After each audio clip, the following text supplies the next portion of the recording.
What's up, guys? Welcome back to another class preview.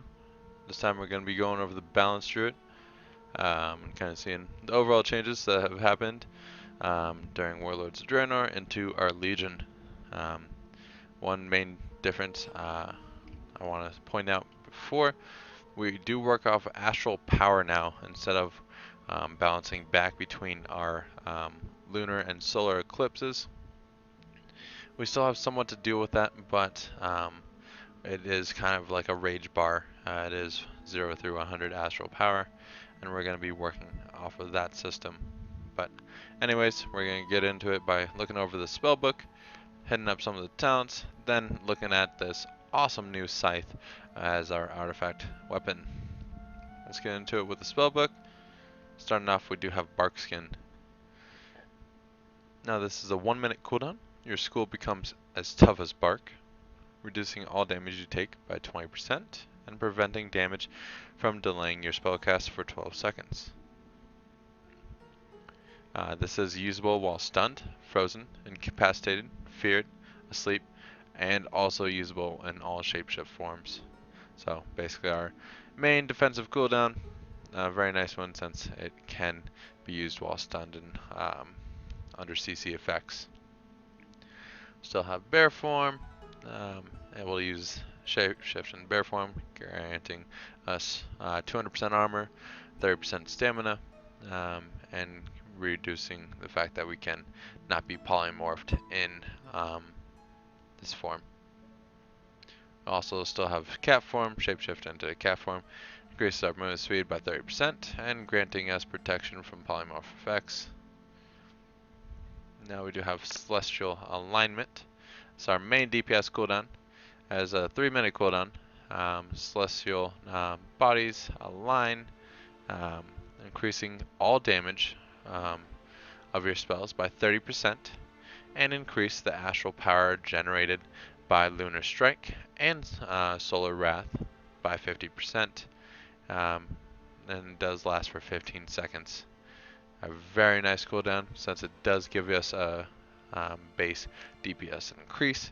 Plus this will help us get a lot more procs of our Star Surge, which is going to be our main dump of astral power, but this will kind of help out that as well. So it is a pretty powerful cooldown. We still have dash. Activates cat form, increases your movement speed by 70% while in cat form for 15 seconds with a 3-minute cooldown.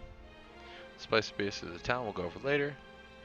We do have Entangling Roots with a 1.5 second cast. Roots the target in place for 30 seconds. Damage may cancel this effect. We do have Growl, that's more bear form. You're able to taunt. Healing Touch, same as it always is, but a 2.2 second cast. It does heal you for 77,000 and it is usable in moon form. Something to note here, we do have affinities in our passives, so that does kind of give us some more healing spells than we would normally have, so just be aware of that. We did bring back Innervate with a 3-minute cooldown and fuse a friendly healer with energy, allowing them to cast spells without spending mana for 10 seconds. Now this is nice that our DPS has this ability. It does give us the option to kind of help out our healers, and if they do need, if they are popping a cooldown, say a Resto Shaman is popping Ascendance, and they're going to be spamming a bunch of spells, therefore needing a lot more mana, or so you can just kind of give them that when they pop that, and kind of synergize that way. Does kind of bring back some old feelings of the classic Innervate. Unfortunately, it does not give mana anymore, which is quite a bummer. We do have Lunar Strike. Now this is a 2.2 second cast, calls down a strike of lunar energy, causing 82,000 arcane damage to the target, and 14,000 arcane damage to all enemies within 5 yards. This does generate 10 astral power. This is mostly going to be our AoE spell. Definitely able to use it while you're have a lunar proc as well, but we'll go over the procs a little bit later. We do have Moonfire, a quick beam of lunar light that burns the enemy for 27,000 arcane damage, and an additional 196,000 arcane damage over 22 seconds. This is able to be used on bear form, but we're going to be in moonkin form the whole time, so it doesn't really matter, or most of the time at least. This does generate 3 astral power, so note that it only generates power once. It does not keep counting up our astral power. It just does 3 astral power. That's it. Kind of wish it did give us more power overall, but I guess not. We do have Moonkin form. Shapeshift into a Moonkin form, increasing your arcane and nature damage by 10% and your armor by 275%, granting protection from polymorph effects. While in this form, single target attacks against you have a 15% chance to make your next damaging spell instant. The act of shapeshifting frees you from any movement pairing effects. No big deal. But do like the fact that you do get instant procs, therefore making Moonkins very powerful against melee and PvP. Getting those instant spells, therefore you're not having to worry about being interrupted. New Moon is our artifact weapon. We'll go over that a little bit later. Still have Prowl.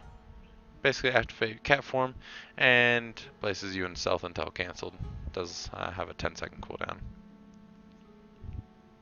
Still have Rebirth, 10-minute cooldown. Returns the spirit back to the body, restoring a dead target to life with 60% health and 20% mana. This is castable while during combat. Basically our battle res, same old, same old.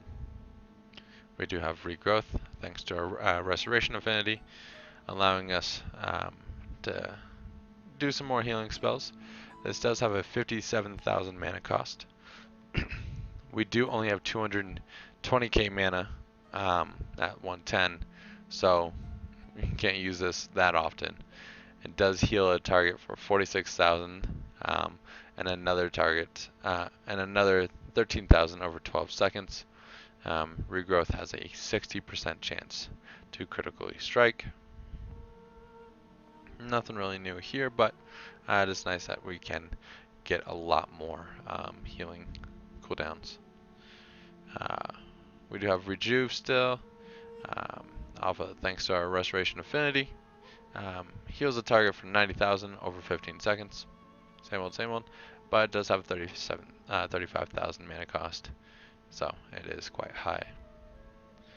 We do have Remove Corruption.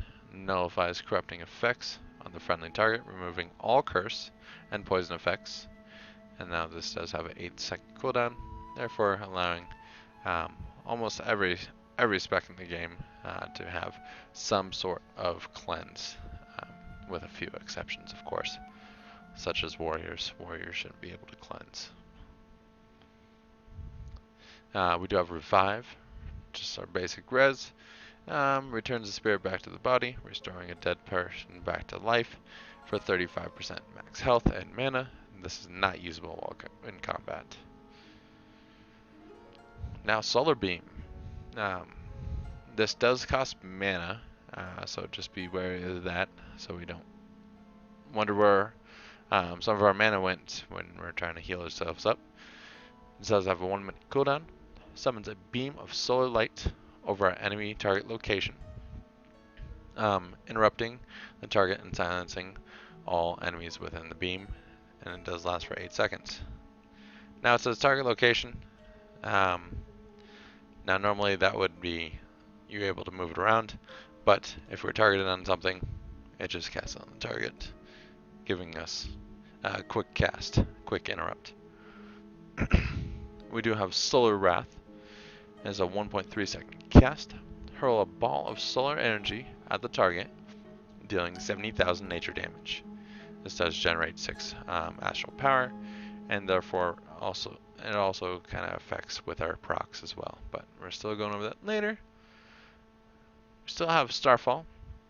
Normally this would be 60 astral power, but since I have a talent it is 50, but it calls down waves of falling stars at the targeted area, dealing 60,000 astral damage over 8 seconds. Also applies stellar empowerment to each target, which increases damage taken from your Moonfire and Sunfire by 59%. Therefore, kind of synergizing with our kind of. Oops, I did not want to cast that, but it does kind of synergize with our dots as well. So we'll cast this. It is in targeted area, huge targeted area, and there it is. Don't have to worry about it. It's just right there.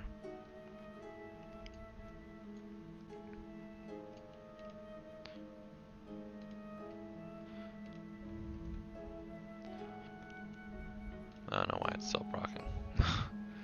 Anyways, we do have Star Surge. This does cost 40 astral power. Launch a surge of stellar energies at the target, dealing 172,000 astral damage.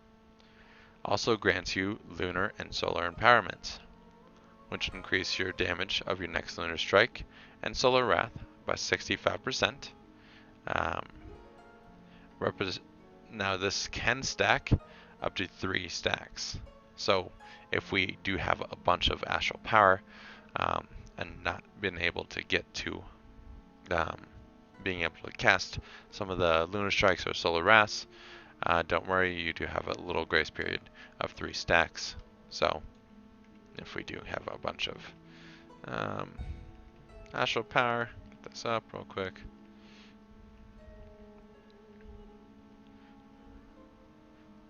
Let's get this to 80, and you can see. Boom. Alright, so cast this, instant cast, stack that up. It does stack twice, so using one, obviously it uses one out of that, does not use one out of both. So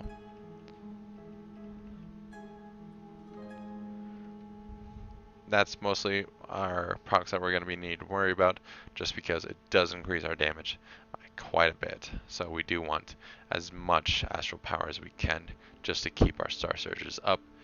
Plus these do a lot of damage. We do have Sunfire as well. A quick beam of solar light that burns the enemy for 26,000 nature damage. An additional 156,000 nature damage over 18 seconds. Now this affects the primary target and all targets within 10 yards. So this does kind of help out our AoE quite a bit, since it hits multiple targets, giving us more stacks and kind of just more damage overall with it just an instant cast. We do have Swift Mend thanks to our Restoration affinity. Instantly heals its friendly target for 150,000. Nice healing cooldown. So just an instant cast. So just cast on that person. Does break us out of Moonkin form, but does heal for quite a bit. Teleport Moonglade. Nothing really new there. Travel form. Shapeshifts into travel form. Depends on your current location. If I'm here, I get flight form. Where I can't fly, I do get the stag form, and obviously while it's swimming, I do get the aquatic form. Typhoon is a talent we'll go over later. We do have a passive of Astral Influence, increasing the range of all of our abilities by 5 yards, allowing us to be farther away than most people, because I can attack all the way from back here, which is ridiculous. Anyways, moving on to our mastery, which is Starlight. Starfall and Star Surge damage, and the effect of lunar and solar and stellar empowerments are increased by 20%. So basically all of our non-dots are increased. So Starfall is increased. We also have Star Surge, which are our astral power dumps for AoE and also single target. Those are increased by 20%. And also the fact that we do get empowerments off of Star Surge is kind of increased by 20% as well. So normally this would be 45%, but since we do have enough passive mastery to get us 20%, it is up to 65 for the next cast, therefore making this a lot more powerful. Does last for quite a long time. So then Ysera's Gift, which is a passive that we get from the Restoration Affinity. Heals you for 3% of your max health over 5 seconds. If you are at full health, a randomly injured ally will be healed instead. So next, moving on to the talent. Starting off, we do have Force of Nature. It does have a 1-minute cooldown. Summons a stand of 3 treants for 10 seconds, which immediately taunt and attack enemies within the targeted area. This is very good, especially while questing. If we do pull too many mobs or something like that, I don't see it working all that well in raiding, or maybe even in PvP. They don't do that much damage to be that noticed, but since the fact they do taunt is kind of useful in questing and just world PvP. Next we do have Warrior of Loon. It does have a 45-second cooldown. Your next 2 lunar strikes are instant casts, so gives you a nice little damage boost. Not the best, but still pretty good. So pop that. We have 2 instant casts. Does affect the other targets, but just a little damage buff. Next we do have Starlord, which is a passive. Lunar and solar empowerments are also reduce the cast time of their affected spells by 8 seconds. So when we do get our Star Surge off and do get those empowerments, our cast will be going off a little bit faster, kind of helping that synergy. Basically like that, and you get a nice speed boost afterwards. Very good, especially on low movement fights, because most of these other ones are more movement based, where this is healing. So still a pretty big heal.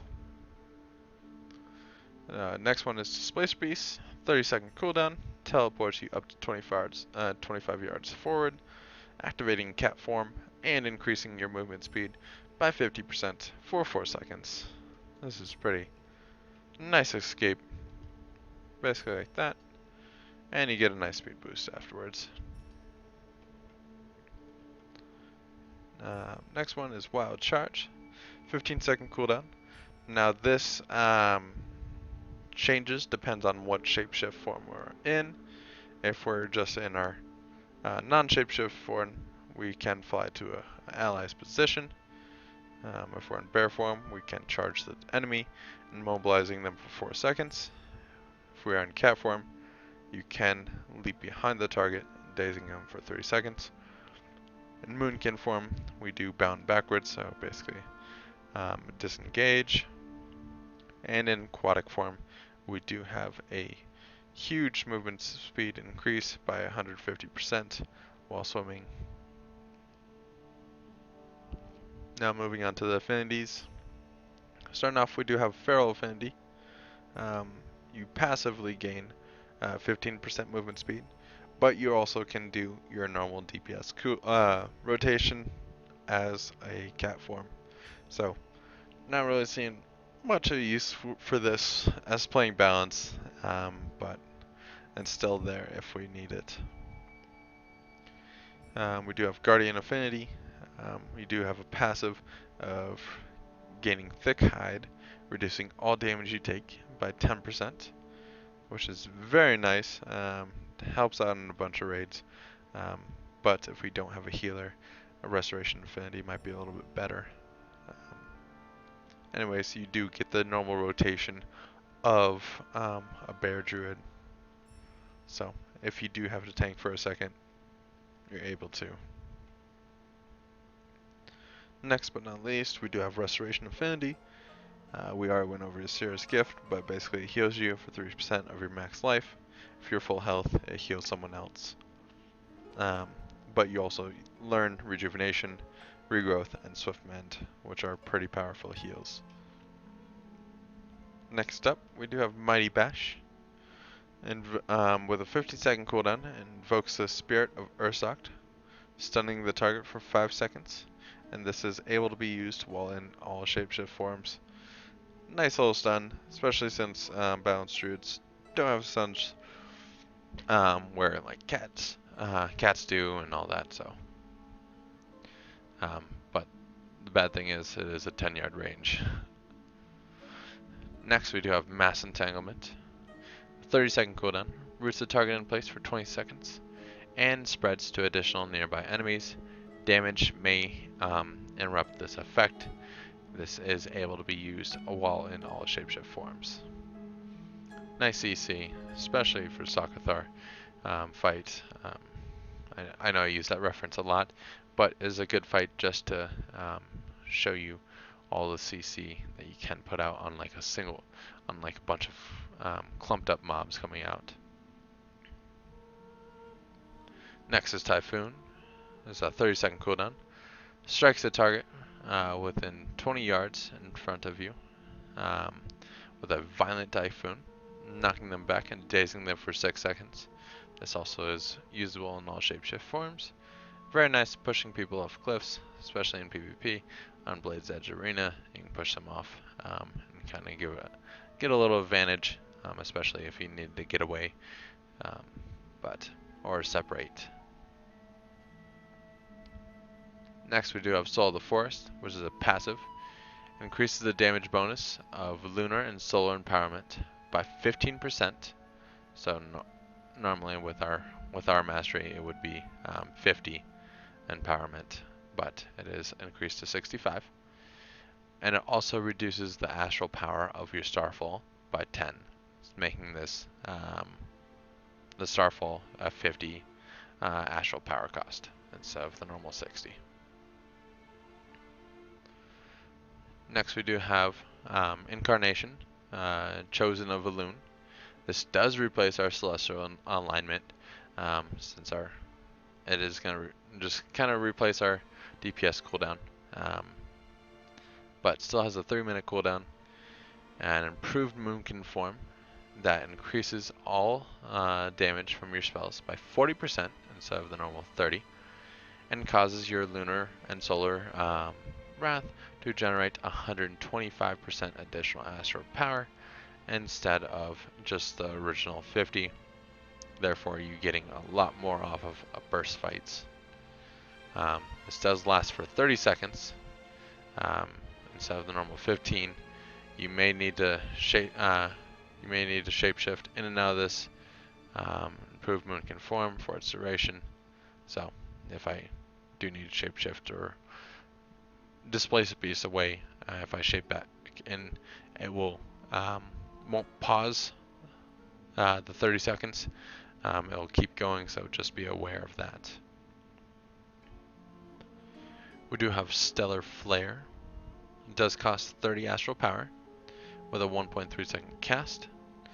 Burns the target for 43 astral power, or astral damage, and an additional 68 damage over 24 seconds. Stellar Flare benefits from Starfall's stellar empowerment as well, so therefore you can kind of stack up the damage of this.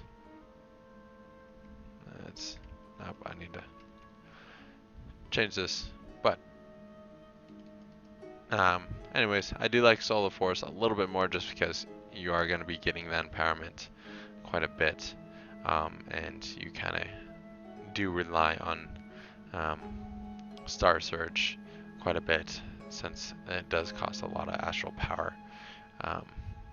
But kind of helps me out. I mean, it does give you an option to play however you like, which I do like as well, giving you options for specific bosses or even testing out some new stuff in arenas. Next we do have shooting stars. Moonfire, Sunfire damage has a 10% chance to call down a falling star, dealing 8,000 astral power and generating 5 astral power. So this is very nice in gaining astral power, especially since Sunfire hits multiple mobs. You'll see this proc here soon. I'll place these. There's the falling stars.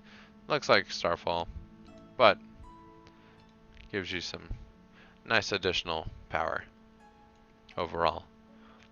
Kind of helping out the fact that Sunfire and Moonfire only give you 3 power when you first apply it. So basically, I got to full power relatively quickly. Next, we do have Astral Communication. It has a 1.33 minute cooldown, very odd cooldown, but generates 75 astral power, which is an instant cast. Helps out quite a bit for burst phases, but that's the only thing I really see it for.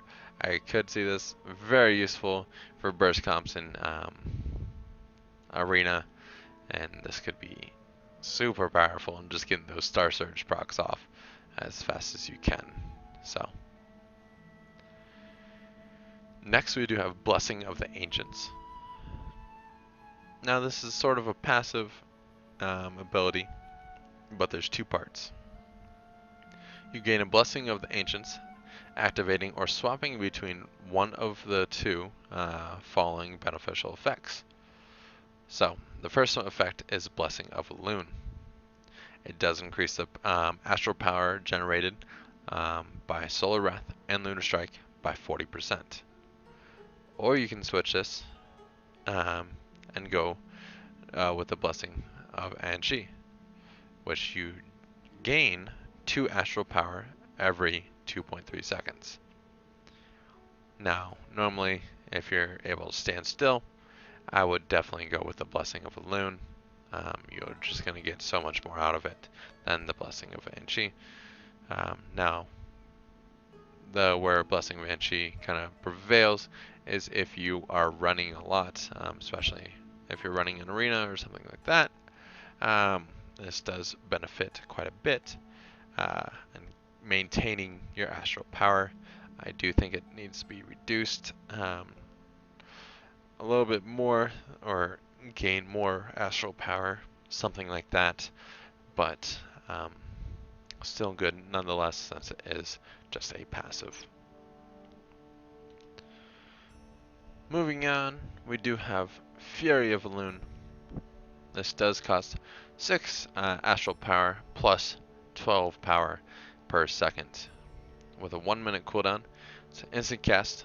Call down a beam of pure celestial energy at the target location, dealing 67,000 astral damage every 1 second until your astral power is exhausted. While Fury of Loon is active, you may recast it with no cost to the direct beam to move it to a new location. You can only do this once, or you can keep doing it as much as you can, but it your astral power kind of keeps going down, so make sure you're keeping that up too. Very nice spell, especially if the target's going to stand still. So, I mean, you do have the option to move it, so it kind of benefits as well. Next off, we do have Stellar Drift. Passive, increases the radius of Starfall by 30%, and also increases Starfall's damage by 20%, allowing you to cast while moving within Starfall's radius. So, if you remember the radius of Starfall, you already know that it's already big enough. Let me just get this up so we can see the radius. The radius is huge, as is. Bigger than any other AoE. So, go to combat. Hopefully here soon. This does increase the radius by quite a bit. Therefore, making this even larger, taking up this whole area. But one of the benefits is, while this is active, I can cast while moving in this huge circle. But since it doesn't last all that long, and it does use quite a bit of power, I don't see it being insanely useful, but it's more of a kind of cool effect. And it does kind of play into the fact that you're a balanced druid. And you definitely can put out some nice AoE, since it does increase the damage by 20%. Last but not least, we do have Nature's Balance. Now this is a passive. Aligns the power with the moon and the stars, causing Lunar Strike to extend the duration of Moonfire by 5 seconds, and Solar Flare to extend the duration of Sunfire by 3 seconds. This is very nice in maintaining dots. Do like this ability just because don't really have to worry about it much, and you don't have to worry about your dot application as well, so it does kind of benefit. Since they do only last for 22 seconds, unlike in Warlords, they last for like 50 some seconds or something like that. Anyways, moving on to our artifact weapon, the Scythe of Elune.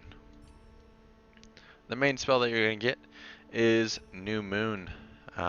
It does have a 1-second cast with a 15-second recharge, deals 71,000 arcane damage to the target, and empowers New Moon to become Half Moon.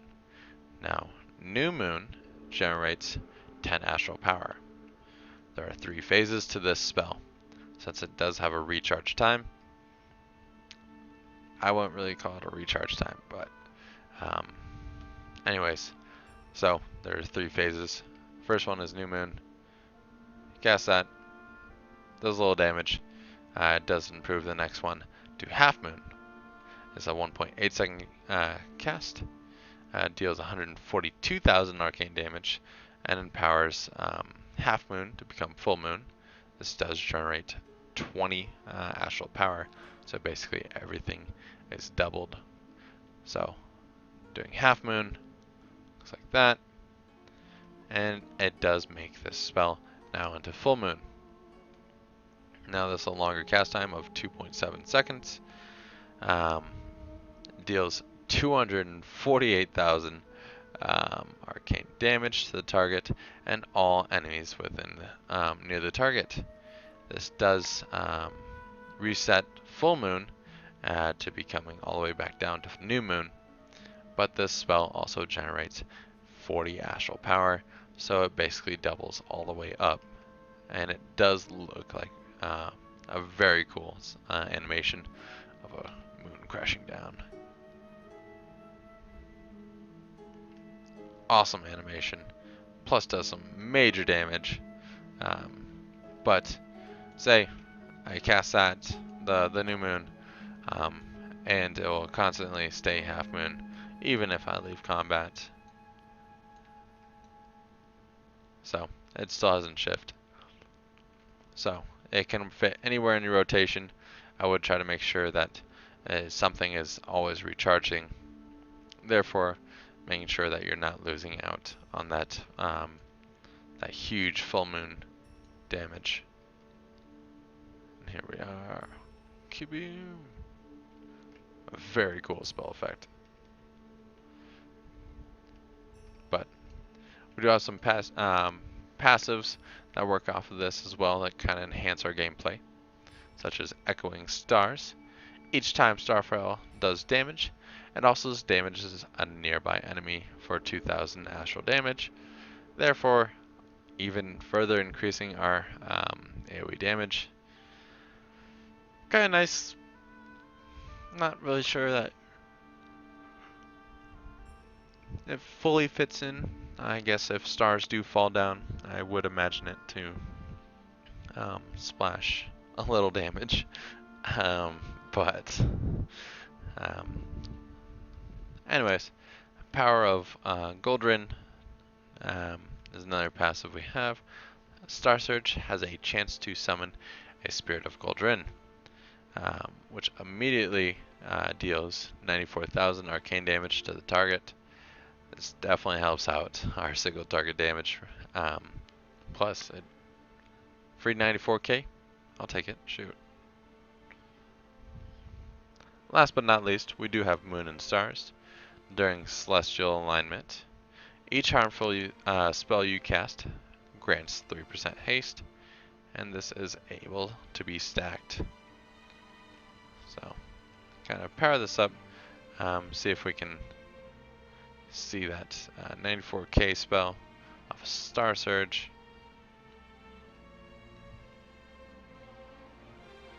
And there it is. Looks like a nice wolf just running out.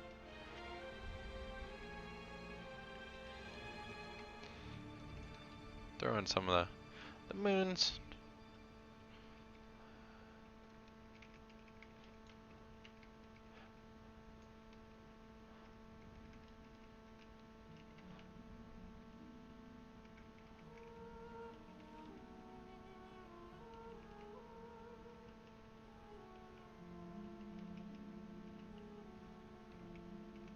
Generating a lot of power right now.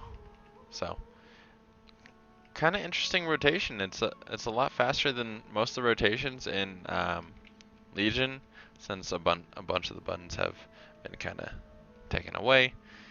But it's a lot of fun. I do like it. I do like the new enhanced Moonkin form. Does look pretty badass. Plus the new scythe to go on its back does make it pretty cool. We'll kind of see how they fix this. Which the cooldown. I'm still in combat. I do like the rotation. It is very fast paced and still kind of has a similar feel from Warlords of Draenor. Plus you get some new cool spell animations such as the Ghost Wolf running to the target. Also the full moon effect is amazing. Let's try out this incarnation. It does absolutely nothing.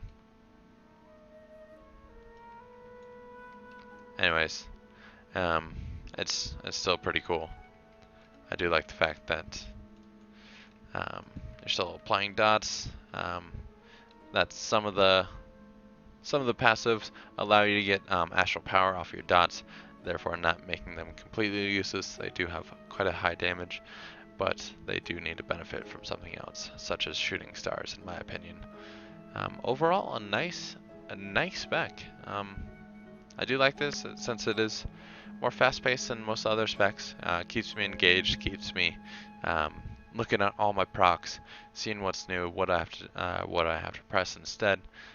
Say if there's more AoE targets, I have to be pressing Lunar Strike a little bit more, or if it's just single targets, I can just build up my Solar Wrath through my Astral Power. So it's kind of allows you to choose however you want to play, and I do like the fact that they're incorporating that with a bunch of the specs in Legion.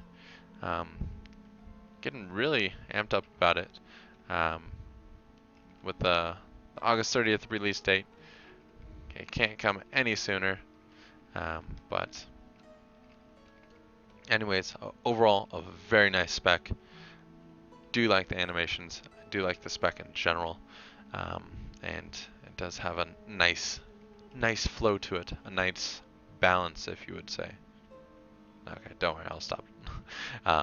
But if we did like this video, please like, comment, and subscribe. Helps out a bunch. And if we do have any questions, please put it in the comment box below. And I will see you guys next time. Thank you very much for watching.